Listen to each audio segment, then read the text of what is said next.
Fala pessoal, beleza? Hoje dia 30 de agosto, segunda-feira, bora para mais um fechamento de mercado aqui para vocês, começando primeiramente aqui pelo índice e depois passando para o dólar, beleza? Bom pessoal, o índice abriu num gap de alta aqui hoje, tá? E em relação a esse topo aqui de sexta com o fechamento de sexta-feira, basicamente o que o índice fez? Ele abriu no gap, né? Deixou esse topo aqui e virou para baixo. Quando ele perdeu o fechamento de sexta-feira, basicamente ele acionou aqui um espelhamento, né? Espelhamento desse movimento inteiro aqui, ó, desse A aqui, certo? Dessa recuperação em A. Então quem trabalhou com esse cenário, né, de venda deve ter se dado bem. Entretanto, a grande questão foi o gatilho, né? Porque antes de ele cair para os alvos, a gente consegue perceber aqui nitidamente que a VWAP do dia anterior, de sexta-feira, acabou travando os preços. E aquilo que eu sempre falo para vocês, a VWAP pro dia seguinte, né, a VWAP do dia anterior, ela sempre vai acabar gerando esse tipo de interferência. Então os preços vieram reto, né, trabalharam na inversão das médias móveis, caíram, travaram na VWAP e o mercado fez uma correção. Essa correção, tá, se eu pego esse topo com esse fundo, a correção aconteceu exatamente aqui nos 50%, tá? 50% com troca de polaridade e depois o mercado veio para baixo. Então, basicamente era só pegar a ferramenta de Fibonacci aqui desse fundo com esse topo e medir aqui a retração, tá? A gente consegue perceber que essa região foi uma região de troca de polaridade, uma região de defesa ali na sexta, né? Aqui tinha ancoragem da média de 50 também. E aqui pelo gráfico de 5 minutos a gente consegue observar que o mercado deixou aqui para nós um padrão gráfico de 1, 2, 3 de venda, né? Basicamente um padrão aqui que nesse caso acaba sendo um padrão gatilho para efetuar uma venda, né? Entretanto, as médias não estavam alinhadas com a VWAP, né? O padrão de fato veio confirmar a partir desse candle aqui.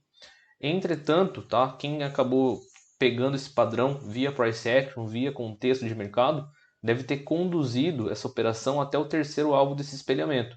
Porque se eu pego o topo de cesta com esse fundo aqui, tá? Quando o mercado acionou o espelhamento, aqui era só a gente vir descendo esses níveis de FIBO até o pé do pivô para projetar aí os possíveis alvos, tá?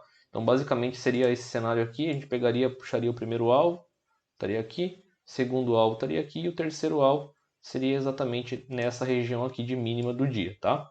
Em confluência com isso, pessoal, se a gente dá um zoom out aqui até o fundo de cesta e eu pegar o topo de sexta, na verdade com o fundo de quinta, eu encontro uma região confluente aqui que é exatamente o 61.8, tá?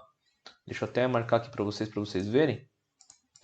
O 61.8 dessa retração inteira aqui, ó, de alta, acabou confluindo com o terceiro alvo do espelhamento do intraday, tá? Então vamos lá, ó. Essa retração aqui confluiu exatamente com esse espelhamento aqui, tá? Com o terceiro alvo desse espelhamento quando o mercado perdeu esse fundo. Então, como o mercado ele caiu reto, né, de uma forma muito abrupta até o 61 e cravou o terceiro alvo de Fibo também, o que é bastante raro, ele ir direto, né, reto para o terceiro alvo do espelhamento, e gerou essa confluência, e pelo fato de estar afastado da média de 9, se o mercado gera algum gatilho aqui de compra, acaba sendo um bom ponto de pelo menos buscar 50% do movimento de queda, né? E basicamente, se a gente olhar por essa ótica, pessoal, olha o que o mercado fez. Quando o mercado chegou nessa zona aqui de 61, ele formou aqui de novo, tá? 1, 2, 3 de compra. Então olha lá que interessante. Aqui ele formou 1, 2, 3 de venda e agora aqui ele formou 1, 2, 3 de compra. Então ele gerou uma oportunidade de gatilho de compra aqui, o stop aqui embaixo, né? E quem conseguiu filtrar esse gatilho e obviamente identificou o retorno às médias, deve ter surfado esse movimento, porque basicamente o mercado, depois que o mercado passou a 9, ele ativou aqui um pivô de alta, né, pessoal? Então o mercado basicamente ele fez esse cenário aqui, fez esse recuo e rompeu. Então aqui, de novo, ele gerou um outro gatilho de compra, né? Uma barra ignorada na inversão da média de 9 com a 20. E quem trabalhou nesse cenário, de novo, deve ter projetado o Fibonacci. Se você pega esse fundo com a cabeça desse pivô aqui, aí é só trabalhar com a projeção para cima. O primeiro alvo daria aqui, o segundo alvo daria aqui, e o terceiro alvo foi exatamente nessa região aqui de defesa, tá? Só que em confluência com isso, se a gente pega aqui o fundo prévio de hoje com o topo de sexta-feira, a gente consegue identificar aqui, na verdade, uma região de confluência. Por quê? Porque se eu pego o fundo de hoje com o topo de sexta, basicamente o mercado fez esse cenário aqui, ó, de recuperação até a zona de 61%, né? A zona de 61%, só para deixar claro, em relação a essa queda, tá aqui, ó. Tá? Só que aqui vocês conseguem perceber também que o 61% dessa queda inteira acabou confluindo aqui com a troca de polaridade. E o alvo desse pivô aqui, ó, desse pivôzinho de alta, está exatamente aqui em cima. Só que aqui em cima eu tenho o quê? Eu tenho esse topo isolado. Então, entre os 61% e esse topo isolado, acaba fazendo o quê? Acaba fazendo uma zona de pressão. Então, como o preço está vindo de baixo para cima, a gente consegue perceber nitidamente que o mercado começou a fazer o quê? Deixar um monte de sombra, tá? Nessa região aqui de resistência. Só que sombra em região de resistência, em região de pressão vendedora, significa o quê? Significa que o mercado, principalmente nesse contexto, os vendedores estão predominando, né? E aqui a gente consegue observar o que? A presença de basicamente uma estrutura de deriva, né, que o mercado fez. Porque o mercado ele subiu reto, aí ele fez essa angulação. Outro cenário também que a gente poderia observar é uma estrutura de falha da continuidade do movimento, né? Aqui a gente consegue perceber basicamente o enfraquecimento da alta e o início de um processo corretivo, ou seja, o mercado começou a fazer um topo basicamente arredondado, né? Bem aqui na região da resistência, também é importante a gente notar que o mercado deixou o que de novo? Deixou de novo o padrão de 1, 2, 3 de venda, tá? Olha lá, 1, 2, 3 de venda. Aqui ele tinha deixado 1, 2, 3 de venda. Aqui embaixo ele deixou 1, 2, 3 de compra, né? E aí ele tentou subir de novo, falhou a continuidade do movimento. E quando o mercado perdeu esse fundo, o que ele fez? Ele acionou, né, um topo duplo. A gente poderia considerar isso aqui como um topo duplo, né? Uma figura de reversão. Aqui, ó. Inclusive, quando esse M foi rompido, a gente consegue perceber a troca de polaridade para depois da continuidade no movimento, né? Então, se a gente trabalhou com esse cenário aqui, a venda já deveria ter acontecido aqui em cima, né? Quem segurou a venda deve ter se dado muito bem, porque a partir do rompimento desse fundo, o mercado de fato acionou aí a reversão do movimento. E nesse caso, pessoal, é importante a gente notar o seguinte, que ou eu posso trabalhar com esse topo e esse fundo, ou eu posso trabalhar com esse topo e esse fundo. Se eu trabalho com esse topo e esse fundo, eu projeto alvos aqui para baixo. Ó. Primeiro alvo está aqui, segundo alvo está aqui, tá? Nessa região. Agora, se eu trabalho com esse topo menor, ativando um micro espelhamento para venda, né, eu pegaria o topo aqui, puxaria aqui, primeiro alvo estaria aqui, segundo alvo estaria aqui, tá? Que basicamente foi a retração junto com os 61% aqui, ó, dessa alta, tá? Então, assim como no cenário anterior que eu havia comentado com vocês, aqui também houve uma situação bem parecida. Se eu pego essa mínima do dia até a máxima do dia, essa máxima do dia, e faço aqui uma correção, o 61% converge exatamente com o 100% desse microespelhamento. Então, uma situação bem similar lá com o começo do dia, como eu comentei com vocês, tá? Outro cenário que acaba sendo bem interessante a gente observar aqui, pessoal, é o seguinte: se eu mantenho o fibo do topo de sexta com o fundo de quinta, olha lá onde que o mercado veio, para os 50% dessa retração inteira, tá?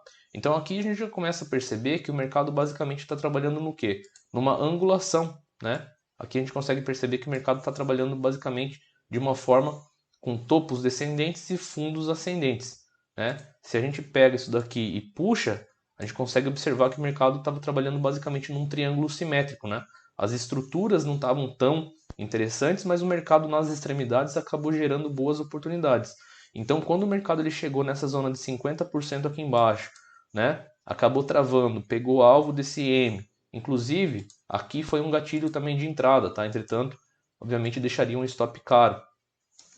Pelo 2 minutos, o 2 minutos gerou um gatilho de entrada exatamente aqui, com stop bem baratinho, tá? Na troca de polaridade desse M. Então, uma informação bem importante. Então quando o mercado ele caiu aqui, percebam que ele deixou o que? De novo, ele deixou um 1, 2, 3 de compra, ó. Então aqui a gente teve 1, 2, 3 de compra, aqui a gente teve 1, 2, 3 de venda, aqui a gente teve 1, 2, 3 de venda, tá? Aqui embaixo o mercado basicamente estruturou também uma zona aqui, exatamente essa de 50, né?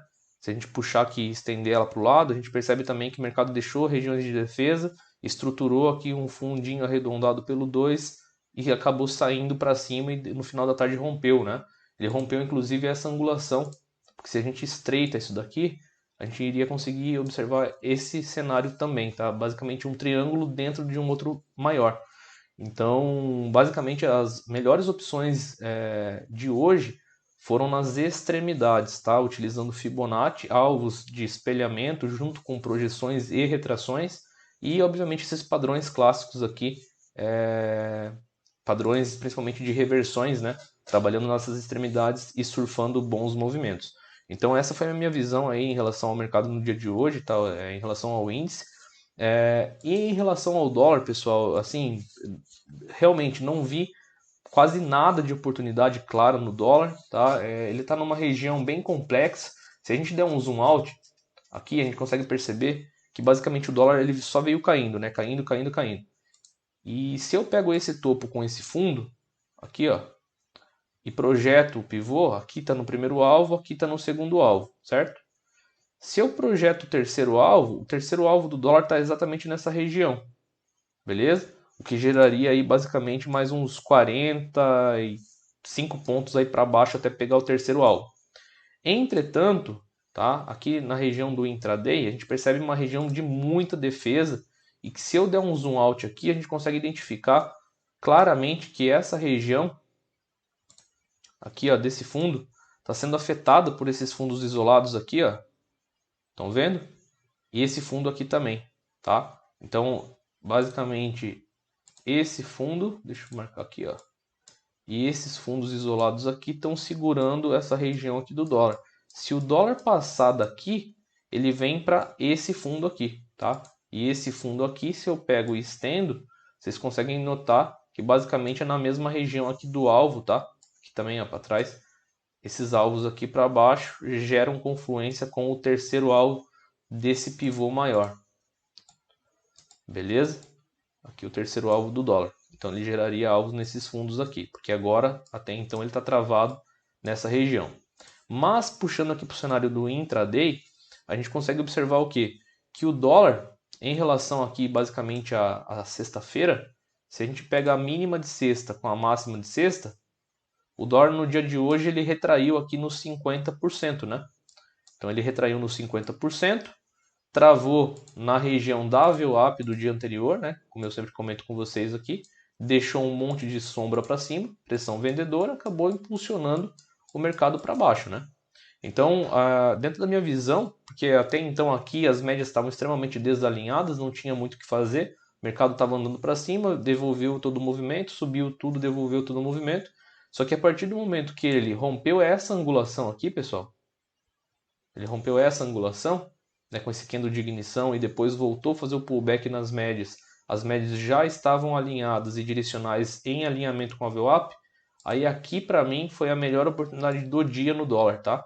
Esse candlezinho aqui saindo da 9, basicamente a entrada estaria aqui, stop aqui em cima técnico no candle, daria basicamente uns 5 pontos de stop e o mercado chegou a andar aqui aproximadamente 18 pontos, tá? E depois disso, o dólar basicamente ficou lateralizado o dia inteiro, né? As médias ficaram flat, então eu não vejo oportunidade em mercado com um range muito curto, ainda se tivesse um range amplo, geraria boas oportunidades, mas range curto para trabalhar, principalmente com o dólar, é bastante perigoso, tá? Então essa foi minha visão aí do dia de hoje, espero que vocês tenham gostado.